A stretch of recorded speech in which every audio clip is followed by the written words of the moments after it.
तू जेव्हा बिग बॉसच्या घरामध्ये होतीस ना, मी निधीशी पण बोलले होते, की ही किती फॅन्टॅस्टिक दिसते, the way you carried your self. किती सुंदर कपडे किंवा तू त्या प्रकारे खूप चांगलं प्रेझेंट केलं स्वतःला. आत्ता पण तू इतकी छान दिसतेस. हं. इनिशियल डेजला तू अशी नव्हती दिसत, तू वेगळी दिसत होतीस हो. जरा, राईट? इंडस्ट्री जी आहे ना, ती आपल्याला स्वतःत बदल करायला भाग पाडते, कारण इकडे व्हिजिबिलिटीला खूप महत्त्व आहे किंवा इथे टिकून राहण्यासाठी ते ट्रेंड्स एक्सेप्ट करावेच लागतात आणि हं. हे फॅक्ट आहे. मी अशीच आहे म्हणून मी अशीच राहीन तर नाही. इथे नाही चालत. मला सांग, सुरुवात केली जेव्हा एपिसोडिक करायचीस ते आत्तापर्यंत, तन्वीने तिच्या दिसण्यात, वागण्या बोलण्यामध्ये, अपीअरन्समध्ये किती बदल केलेत जाणीवपूर्वक?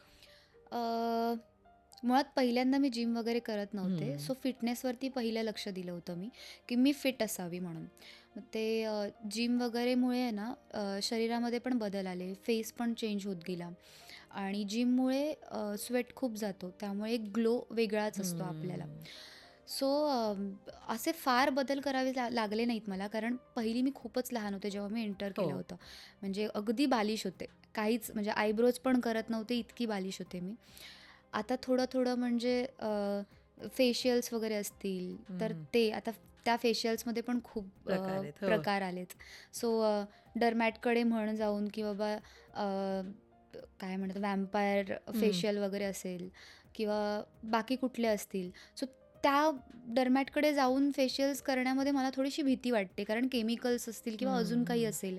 सो मी ना अजून पण घरगुतीच प्रकार करते. माझ्या हो, हो. चेहऱ्यावरती मी अजून पण चा रस वगैरे हां, किंवा हां. बीटाची सालं वगैरे म्हण ती अजून सुद्धा फेसला लावते किंवा सकाळी उठून माझं कधीच चुकत नाही शहाळ्याचं पाणी, नारळ पाणी. हं. आत्ता पण मी येताना 3 नारळाचं पाणी पिऊन आली आहे. म्हणजे थोड्या-थोड्या गॅपमध्ये. सो ते मी करते आणि त्या पाण्याने खूप आपल्याला चेहरा ग्लो हो, वगैरे हो. देतं.